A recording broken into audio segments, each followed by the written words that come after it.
Welcome to the Ephesiology Podcast, a podcast dedicated to the study of the early Christian movement and its implications for the church today.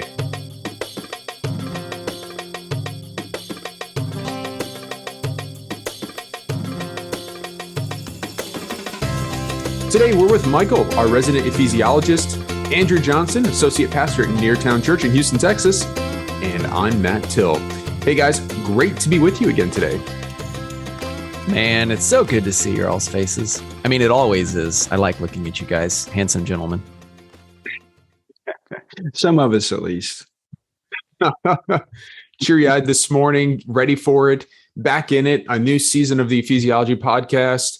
And there's never a shortage of things for us to be discussing and talking through and wrestling through as it comes to life on mission and living these crazy ways of Jesus. Yeah. I mean, sometimes you sit back and think, gosh, you can't make these things up that we see going on in culture today. And so I think the sad thing is that some people actually do believe that people are making these things up, but the reality is that they're true. They're actually happening, and that there are more controversies that continue to hit the news every single day when it comes to our faith and the leaders that we have upheld in this. And so these are some of the things that cause us to wrestle and for us to continue to go back to our scriptures and say, okay, well, what do we believe and where are we at with these things, right? Yeah. Oh, no, exactly. And it's leaders of all sorts these days, our moral, spiritual leaders, as well as our political leaders and so on. It's just a really mixed up time, it seems like, and at least in the North American context. Yeah, that's right. Well, hey, let's get into our topic for today. And I have a bit of a provocative question to ask. And that is, are we watching the slow death blow? And maybe it's a series of death by a million cuts to evangelicalism. Is this the times in which we're living in? Are we finally, is evangelicalism dying? Is it on its way out? Is it literally taking a death by a million cuts at this moment? Is this the times we're living in? What do you guys think? I think it's funny when you ask that, because part of the, if you want to reframe the question, you might say, is this the beginning of the end? But a whole host of people have been decrying the end of evangelicalism for a really long time. And so I think exactly as you're saying, the death by 1,000 cuts or a million cuts, it's been happening for a while, but it's getting to the point where it's becoming a little bit more obvious, or rather, you can't avoid talking about this. So lazily, I will say yes. I think so, but I'll pitch it to Michael for his thoughts, and as we'll be talking around this today. But I do think so, Matt. I am affirming your thought. Yeah, well, I mean, it's a tremendously complex situation. Again, I'm emphasizing in the North American context, because evangelicalism has long had some associations that don't actually look like evangelicalism in other places. And like Andrew said, I mean, I can remember, and you guys remember Professor Cliff Williams. I mean, he and I would joke around in the hallways of the faculty offices at Trinity and say, where do we send our resignation letter? We want to resign from evangelicalism. And this was, 15, 20 years ago. And so we've been talking about this issue of what is evangelicalism? Is it worth saving? Is it dying? This is, if in fact we've been talking about it for at least 2 decades, maybe even longer than that. Is this indeed an incredibly slow death of evangelicalism? But the bigger question, I suppose, in my mind is, what's next? What is coming after whatever it is that's happening to this thing that we're calling evangelicalism? And so we're going to spend several weeks, I suspect, on talking about after evangelicalism what, and trying to wrap our heads around some of the issues that we're confronting in contemporary culture, and try to be honest in our wrestling with these things, because there comes a point where, and we mentioned this last week in our podcast, that we could just simply tear down evangelicalism like everybody else has done, and I just find nothing constructive about that.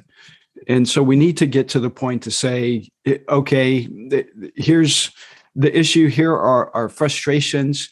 That let's ask Andrew's famous question: so what? What's coming next after this? So that's where we want to spend the bulk of our attention over the next several weeks.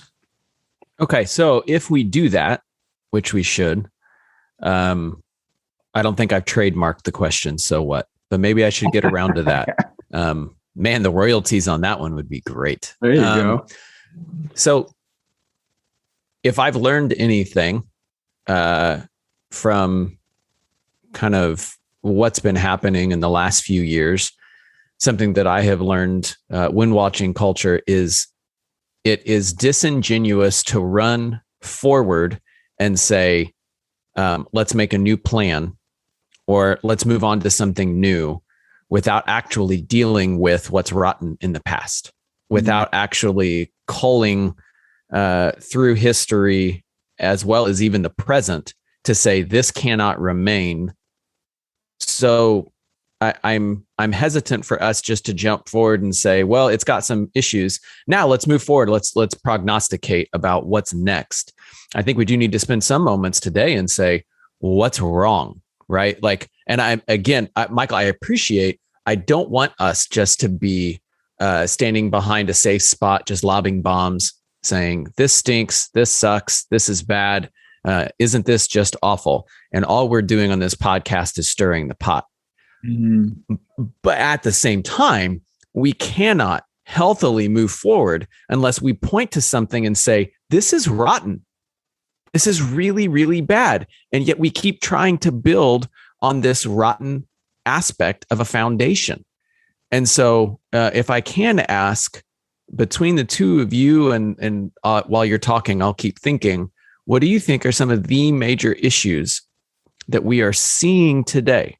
The big red flags that make us say, yes, evangelicalism is falling, and it's because of this rotten piece. What would you say are some of those critical things you're seeing? Yeah, I mean, that's a perfect question, Andrew. And those are dealing with the things that are frustrating us. And the challenge in all of this too, and then we'll dive into what we think are some of those frustrating things, is that we don't always want to be reactive, because developing a theology out of a reaction that can lead to wonky theology. And we've seen that happen. Historically, even presently, we see that happening at some level. And so while we want to express the issues, perhaps even our frustrations, when we begin to think about answering the question, well, after evangelicalism, what? Then we want to be able to rest in a sense of calm and peace and understanding, particularly in the sovereignty of God, because the things that are happening in our society today that are particularly frustrating for us as evangelicals or as ex-evangelicals or whatever it is we would call ourselves are real things, but they don't take God by surprise. And so holding all of those things together, I think gives us a good perspective in terms of where we are hoping we want to land as we address this question after evangelicalism, what? So, Andrew, your question, what are the issues? What are the things that are frustrating us? Matt? Well, this conversation is helpful because, one of the things is we don't want to just be doing here is just simply deconstructing, right? As you already mentioned, Andrew, but part of that is part of the process is uncovering, when there's a disaster, we have to figure out, we got to get down to the source. How did this happen? Where did this come from? I'm thinking about the tragic collapse of that condominium in South Florida, in Miami, earlier this year, and the disaster that created. It's one thing for us to say, oh, freak accident, bad design, whatever it was, and to move on. That's not helpful posture. There is something like that is a tragedy. And if we don't spend the time to examine and to look at it and to verify that, is this in fact a one-off random happenstance? Somebody made a bad decision back in when the place was built in 1979, that's what led to it today, then okay, we can dismiss it, right? But if this is systemic, if this is part of the building code issues, if this is something that's occurring in other places, it must be addressed for the sake of humanity and for the sake of the world and for those who live in the area and for those who live in places like this. We have for so long been looking at churches and we point to these leaders who we've put up on pedestals and then fall and collapse like, you know what, moral failure, darn it, man, that was just hard to see that one go, but dang it, we all sin, we all fall, and that was there. That's not us. That doesn't represent us. But we have enough evidence now. We have enough stories to share, and we have plenty there is a breadcrumb trail. I mean, if you were to take this into the court of law and look at all the other things, you can see that within evangelicalism, there are systemic issues that are plaguing us today as a culture and plaguing us today as a movement. And so for that, we must go through the process of uncovering it all. Where's the evidence? Find it, and then let's root it out. So with that, I think two things that come to mind to answer your question, Andrew, about what is it, is really, I'm just going to use two big headings because it'd be easy for us to talk about some of the specifics, but we always want to move beyond that. So we want to get down to the theology. We want to get down to the bigger issues. So two things that we're always hampering on is one, our missiology. Our missiology is broken, and that needs a rethought and rethinking. And then number two, our ecclesiology. What do we believe about the church and how the church functions and versus how it functions today? And perhaps what are the lessons we should be learning from the past in order to import into the present? So those are the two big headings that I thought of. What else would be on your list, or do you want to drill down into any one of those? Yeah, I mean, those are. I would agree, Matt. Those are the big headings. What is our missiology and what is our ecclesiology? I think when we address those things, of course, we get to the issue of our theology, and we get to other issues as well, because these things, in a very real sense, can't be islands unto themselves. There's an interconnectedness to our missiology, theology, ecclesiology, all of these ologies that we love to talk about. They're interconnected. And wherever we land on those things, they tend to put us on a trajectory that can be anticipated in terms of what the outcome of our thinking is on those issues, or not just even our thinking, but what's the outcome of our actions as we begin to enact these things. And of course, we're seeing this just kind of manifest in just a gazillion ways in society now. And so if we were to think, for example, of our ecclesiology and where we're seeing that we perhaps have gotten a little bit sideways, is certainly what you brought up, Matt. I mean, we're seeing moral failures of key leaders, and not just moral failures of key leaders, but just leadership failure of different people that we've held high, and that's caused many people to rethink the structure of the church, the leadership of the church. People are talking about this new idea, although, I mean, it's expressed in a new term of polycentric leadership. I don't know that Paul would have thought in that particular category, although the things that I think that we see him do certainly hold that polycentric idea a plurality and equality of leadership. Others are talking about Trinitarian models that we need to focus on in regards to our understanding that there's a co-equality, a co-authority that should be expressed in leadership that would help to correct the things that we see happening in churches. So in terms of ecclesiology, certainly leadership is critical in that whole conversation. And again, we see these moral failures and other spiritual failures increasingly more frequent than we have in the decades past. And This like you, go ahead. Well, Andrew. I was just going to jump in just because I find it funny. We all sound like we're really, we're talking in ivory towers a little bit. Once you start jumping to the ologies, we all agree. We kind of know what we're talking about. But Michael, I think what you're starting to talk about are the branches that are coming down from those ologies, the differing ecclesiology, the inferior missiology that we all hold, that all stems from bad theology.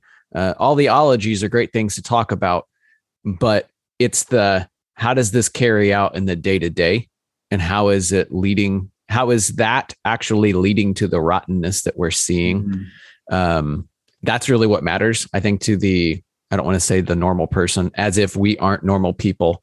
Please understand, we're three fools talking on a mic. Like, I promise we are still normal. But I think we are. Actually, I just called myself normal, and I don't think anybody's really called me normal. So, but the reality is, then, if these are the broken ologies, if there are broken things, what are the branches that are impacting people? And I think you've touched on a very, very big one, Michael, is that centrality of leadership, that through that ecclesiology, that the best way to lead a church is that central single figure. Mm-hmm. And as my buddy Nate has said, I mean, it's been said lots of places, but Nate has said it recently, sometimes at this point, we're going to look at this and say, this is actually a feature, not a bug. This is this problem that we keep seeing over and over and over and over is not each church being like, oh, this is a one-off. Oh, this is a one-off. Oh, this is a one-off. But instead, it almost feels like this has been the poor construction of our ecclesiology with the focus on that single leadership figure. That's one of the things that, it actually has been built into this. We have continued to try to build evangelicalism with that central figure. Matt, you look like you're about to try to come off the top rope. So, yeah, I just want to push back a little bit. But I don't disagree with anything you're saying. But here, I'm going to go back to the analogy I used earlier about just using the tragic example of what happened in Miami with the condo collapse. The reason why I brought up the ologies, and the list goes on, and Michael, you rightfully said theology. We got to think about that. What that impacts our eschatology. We should also be rethinking epistemology. Do we understand knowledge and knowing, and where does all this come from? And the reason why I keep going there is because we don't beg to ask, if we look at the condo and we say, what went wrong here? How do we do it better? Okay, great. But nobody bothers to ask the question, should we be building condos of this size anywhere near the ocean? Right. It's not asking the deeper question. It's just going that surface level one down. Right. We got that. Let's move on. Yeah. And so, but nobody bothers to ask the bigger question. Should we even be building these things? So that's why I'm saying, like, we're concerned about asking those questions, aren't we? If we're honest, because we're afraid. So that's my point. That's where this conversation I think is so important for us today, is because it's fearful. We're afraid. That's a big question those are big questions to ask. Yeah. Or if there are those of us who are bold enough to ask those questions, there's a real concern for rejection and being marginalized. I've been one of the research projects that I'm working on right now is the practices of the ancient church.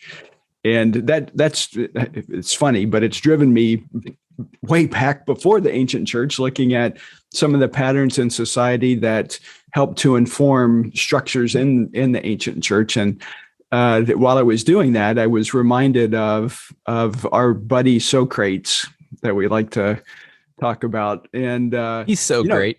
Can we settle this now? Is it Socrates or Socrates? Somebody, please, solve this if now. Bill and Ted say it one way, I believe them. There you go. That's Andrew right. is on the internet. So our buddy Socrates, the reason why he was ultimately condemned to death was for two things. One is he asked way too many questions. So he was challenging authority. And then secondly, he was influencing young people. And sometimes I'm sure there are some of us that feel like, boy, we just have so many questions that it's causing disruption among those, so-called authorities, and frustration on their part, because for one, they don't know how to answer the questions. They're honest questions, and they're more than likely the right questions that need to be asked.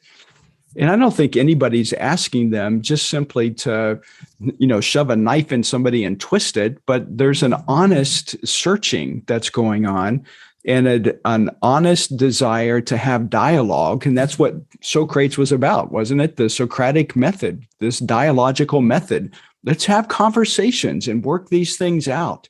Don't get all irritated and frustrated at the guy or the gal who's asking the question. Let's answer it honestly and do this together, because we all have something to benefit from this kind of exploration of our questions and our challenges.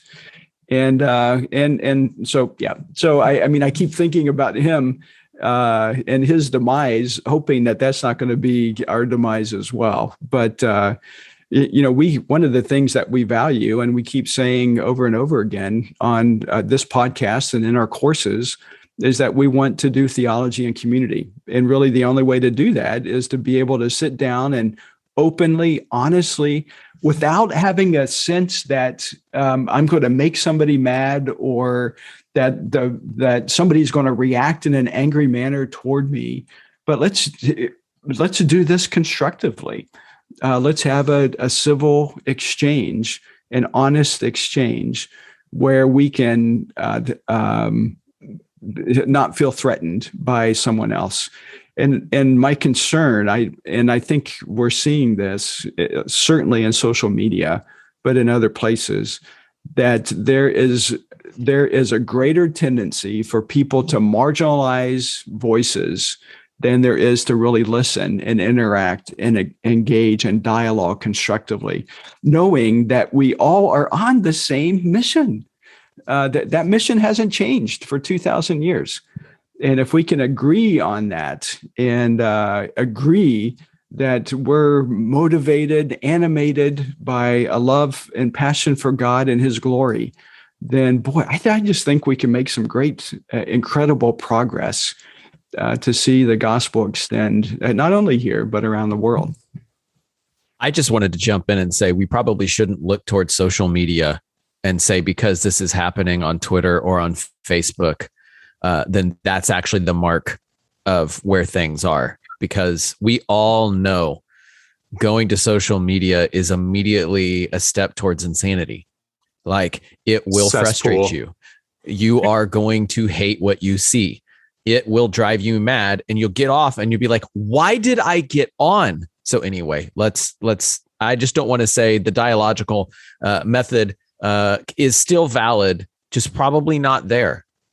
Not there. Anyway, Matt, I had to jump in to say that you had something wise and wonderful. And speaking of social media, thanks. But also speaking of social media, I did just jump back into, I had deleted my Facebook account a while ago, and I haven't returned, but I did just return back to Instagram for the first time this past week. So you can follow me at MattTill1, MattTill1, if you're interested. And I've been actually under the same heading, under the same handle for Twitter. I never left Twitter.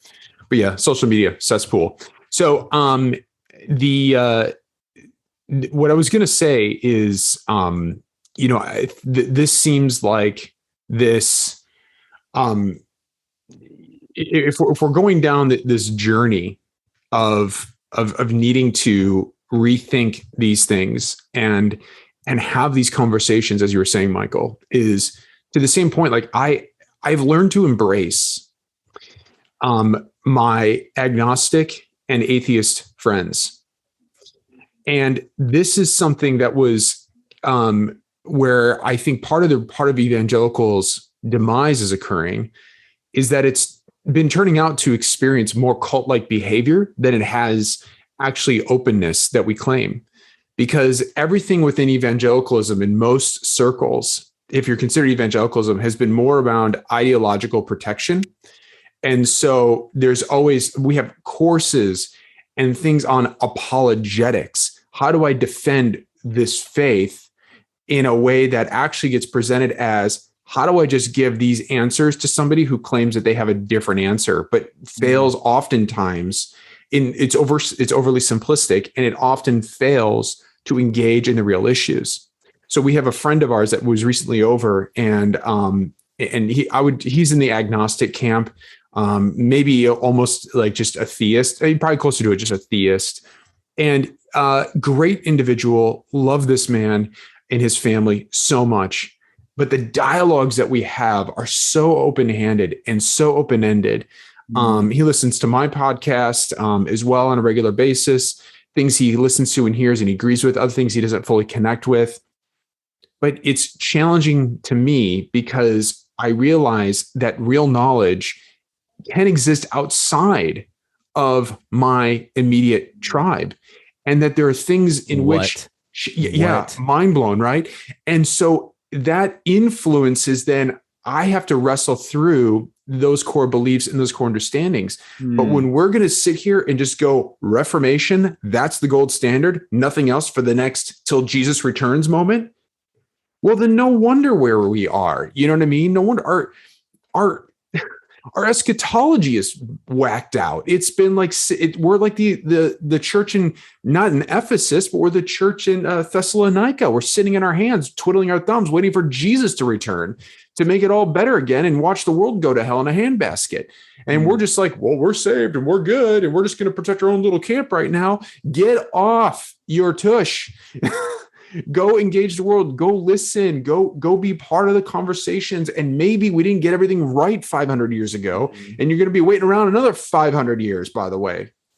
So I think I totally that's my agree. soapbox right now. No, and that's a good soapbox. soapbox. Yeah, absolutely. Go ahead, Andrew. And then I wanted to. I was only going to jump in earlier. I'm glad I waited, but exactly what you're saying. It seems that maybe since the Reformation and the Enlightenment era, we as the church have come at our faith not in a dialogue, but in an argument, and as a position to win. And so now, as Christians, we have been living out this faith through, and I'm not saying apologetics in a bad way. I'm not trying to down on apologetics, but the way that we are approaching it is, I have a position and I need to defend it and win. And so why is it any surprise that large swaths of a certain political party make it their goal to quote unquote own the libs? Like, that's what their biggest excitement is that they can try to find somebody who has an argument that they dislike or a way of life that they dislike. And then their goal is to quote unquote put them in their place. And for those of us who are really not a big fan of just trying to run around and put people in their places, it's kind of like, why are we surprised? Why are we surprised that this is the result? Because this is what we have been practicing, but we've been doing it in quote unquote the name of Jesus. So it's made it all okay. It's made it all fine. And yet when we've teased it out and people have taken that idea and they've applied it to quote unquote, well, I should say outside the faith, we can have a conversation about, is there really a part of your life that is not under the lordship of Jesus? But, hey, that's a conversation for another day. But if you are going to say, I am now going to apply what I did in my Christian faith to my political beliefs, and we don't like it, it's not just because you went off and did something crazy politically.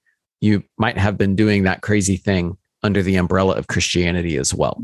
Well, and that's exactly how things like oppression and racism have been allowed to flourish under Christianity at times, and has been protected, is because we've been overly protective of certain beliefs, and we've held on to those things. And we could say there were a few bad apples, but there's more than just a few bad apples. And our friends who are the atheists and agnostics love to point to the Crusades, and they're not wrong when they do.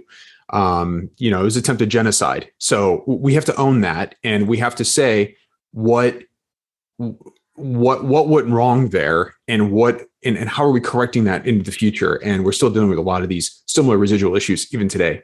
And it's not necessarily amongst minority. It's embedded within us. It's embedded within our theology, unfortunately. So we have to extricate that, or we have to just own it and say, no, this is who we are. And then you as an individual have to decide, am I on board with that God or not? And those are the scary questions. These are the scary questions. But this is what the culture is forcing us to ask. And I think it's helpful for us because the witness demands it. Yeah. Michael, what are you going to go on? Yeah, well, I agree with you, Matt. I think those are the questions to ask, and we need to ask them honestly. And sometimes, we're going to get answers that are going to make us feel a little bit uncomfortable, particularly for those of us in the Protestant evangelical camp here in quotation marks. The whole Reformation thing that happened 500 years ago. When we ask those kinds of questions, they make us a little bit uncomfortable. And then when we begin to honestly look at some of the things that came out of the Reformation, and even evaluate those vis-a-vis the early church, sometimes we're going to find that they fall short. And we need to be able to admit that, not poo-poo it, because as we know, theology develops in culture. And sometimes that theology is adapted to culture in very constructive ways that will accelerate the spread of the gospel. Other times that theology becomes captive to culture, and it becomes harmful ultimately, and results in not just the slowdown of the gospel, but the decline of the church in general. And that certainly seems to be one of the things that we're seeing in the North American context today, that in many ways we've become captive to our culture, and we're hardly indistinguishable from what we see going on around the world, around our world today. So Matt, if we, well, I was just going to say, Andrew, after you, Michael. All right. So, well, Matt, you brought up again the Reformation, and here's one of the things. I'm and you guys know that I tease. Maybe I don't tease. Sometimes I'm serious about my thoughts on the reformers. I think in large measure, these were people that had a heart and passion for the Lord, and they wanted to do what was right. At the same time, they were living in a particular context, and out of that context develops a theology. But what I love about their approach to the whole idea of the need for the Reformation was that they were looking back, and they were comparing where they were with what they knew was a genuine expression of the church. And so I pulled the first volume of Calvin's Institutes off of my bookshelf. And you did what now? Yeah, I know. I have. You own a copy of that? Ring the bell. Yeah. Sound the buzzer. Sound the alarm. Holy cow. And in his prefatory address to King Francis, in which he gives his whole argument for why this is necessary, he is saying that, the church today isn't doing what the early church did. And so we are appealing back to the fathers to get our bearings and our anchor shored up so that we can move forward. And because the accusation against the reformers was, well, they're not connected to the ancient church. They're not doing what the fathers did. We are doing what the early church did and what the apostolic and the church fathers taught. And Calvin said, no, I mean, you're not reading the church fathers properly. In fact, he says this. He says, were the fathers to rise from their graves and listen to the brawling art which bears the name of speculative theology, there is nothing they would suppose it less to be than a discussion of a religious nature. That basically saying that these whole arguments are I was going to say prof, but that doesn't mean anything in English other than the short for the professor. But in Romanian, it means dust. This is just a dust. These arguments are fluff. And so we need to, I think, a part of the answer to that question after evangelicalism, what is ourselves becoming conversant with the early church, understanding it at a new level for us today. Not that we're trying to recreate the early church. That's not the way forward. But the way forward, I believe, as we are thinking through this whole issue of after evangelicalism, what is to interpret afresh for this generation, for our time, what they intended the church to be, and to make that fresh. Now, I don't know what that is. And that's a part of what we're going to be exploring over the next several weeks. So as we go back then, this really was what I was, thank you so much for the softball lob, Michael.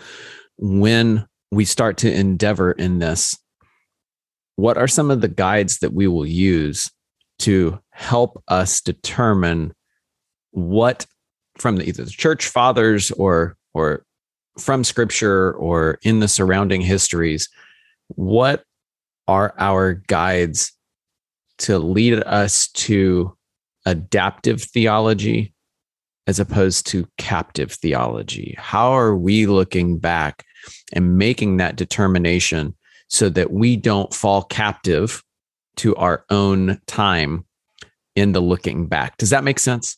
Absolutely. And I think there are two answers that come from the reformers themselves, and then one that comes from the early church. Let me start with the early church one, and then we'll unpack these much more deeply as we get into this whole conversation. But these kind of set up boundaries and guides, like you were saying, Andrew. At least I think, as I'm thinking about this. So in the early church, in the 4th century, there was a monk that lived in the monastery off the coast of France called Lorenz. His name was Vincent. And he wrote what became known as the Comatorium. And in that was in essence, a canon, a rule for understanding what orthodoxy is. And he basically said that we believe what has been believed by everybody for all time, everywhere. And if opinions line up with that, what's been believed by everybody for all time, everywhere, then that's where orthodoxy can be found. And so we want to be looking for those things that have been believed by everybody for all time, everywhere. We can discover those things through church history and through modern theology and so on. And so that's an exciting prospect. The other two principles come from Reformation ideas. One is that in the essentials, there's unity. In the non-essentials, that there is what? In the essentials, there's unity. In the secondary things, it's what's charity is charity. Charity or liberty. I'm sorry, liberty. No, liberty. Yeah. So that's I knew there was three. Yeah. So in the essentials, there's unity. In the non-essentials, there's liberty, and in all things, there is charity. There's love. Yeah. And we got there eventually. Everybody, don't judge us. We got it. And so we want to really major on the majors. be united around those things that were necessary, that were essential in the church and are essential in the church. And we'll talk about some of those things as we see them even develop in the early church. What was it that they saw that was so important that they would actually die for? I mean, these early church people, they were serious, and they would die for their beliefs. And so it wasn't a willy-nilly theology by any means, but something that they took very seriously. And then the third thing that I think helps us with boundaries is an understanding that the church reformed is always reforming. And this is getting to this idea, Andrew, of an adaptive ecclesiology. I think, as I look at church history, as I look at Reformation history from, the 1500s until today, to be really honest, there hasn't been a lot of change. Church structures are similar. We have pastors, we have elders, that some churches have deacons, some churches substitute elders and deacons. There are elder boards and so on. There's a liturgy that's pretty much typical wherever we go, with somebody leading worship or a choir singing worship songs. Then there's somebody preaching. Our church buildings, although some of them are not as grandiose as what we see in the European context, are still monuments in and of themselves to whatever. But they're places where people will gather and they sit in pews and they listen to somebody up front speaking to them. The messages have changed, certainly. But for the most part, that ecclesiological or ecclesiastical structure has remained pretty consistent for 500 years. That, in my mind, communicates a captive ecclesiology. And so we need to rediscover, what is it that God is doing right now, where we are, to create community? And what does that look like? And how can we then, as a church, adapt to that so that we are aligning ourselves with what it is that God is doing in society? That I think becomes very critical. I think too, if I were to then go back to a couple other early church ideas, one, of course, is that we follow Scripture. We want Scripture to be our guide as we're embarking on this journey. And then at the same time, we want to be led by the Holy Spirit and really have a deep sense of Him working in us, but also understanding that He is at work in the world. And so beginning to identify where it is that He's at work and join with Him on that work. I think these are good guides. I like these guides. I think they will help propel us forward. But I wanted to stop at something you said earlier and just put this out. What is going to prevent us from doing what evangelicals have long been accused of, which is using orthodoxy, the word orthodoxy, like a club, so that we say this is orthodox. We as Christians for a long time have agreed on this. This has been, everybody for all of time and all places, they have said this is right. So that anybody who is saying, actually, I see this in Scripture, somebody comes out and goes, no, orthodoxy, what you have is heterodoxy. And so we're going to come and attack you with our books and our history. And we're going to tell you are on the outs when somebody's trying to ask those questions. How do we prevent ourselves from allowing our own opinions, thoughts? Yeah, opinions. Yeah. I'm just trying to say, how do we prevent ourselves from going off the rails?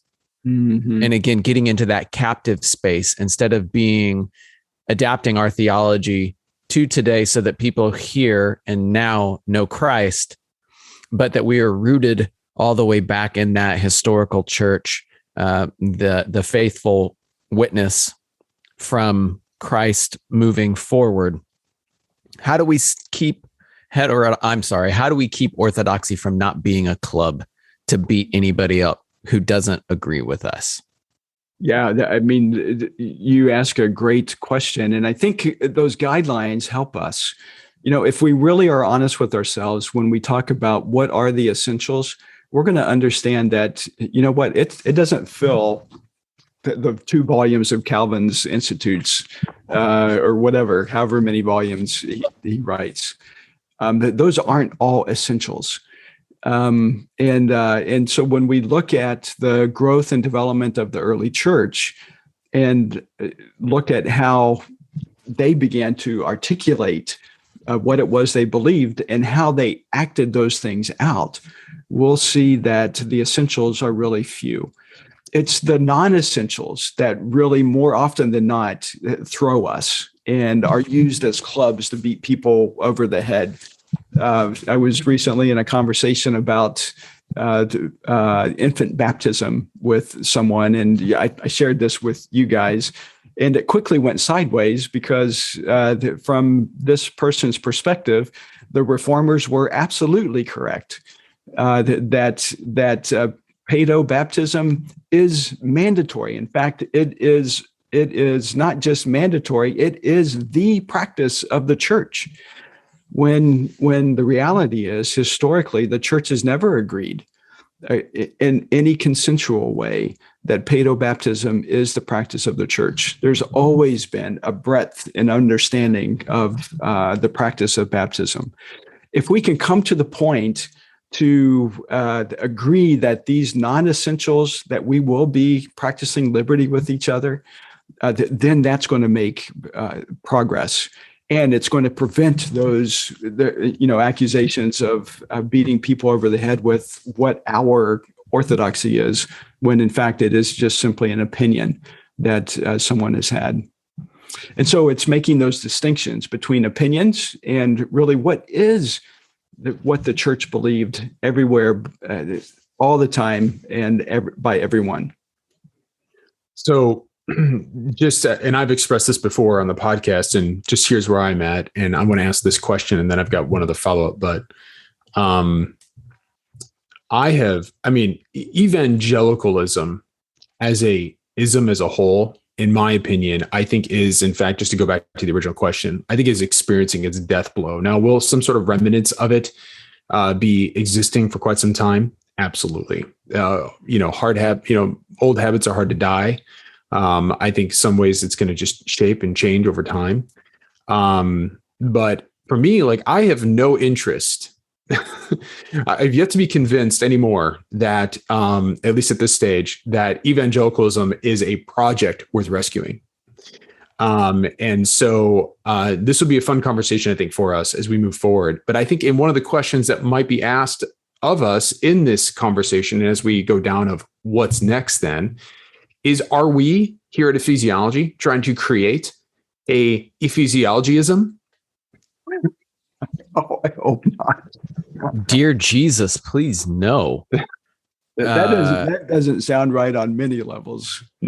It's also way too long. So, if we are going to make a model and an ism, let's find a shorter one that's catchier, Well, I think it was a rhetorical question because I already knew your answers. But that's the point here, is that we're not trying to replace it with another ism, another system of belief, but rather be rooted back into the historic belief, and also understanding it we really want to understand this wonderful God, and who is all powerful, all creative, and has rescued us and redeems and restores. And so for us, we desire to know that God, and for him, the one who's been revealed to us through these scriptures. And, even Michael, just to go back to, you were even just saying adaptive ecclesiology. I almost would argue almost for an adaptive theology as well. And Absolutely.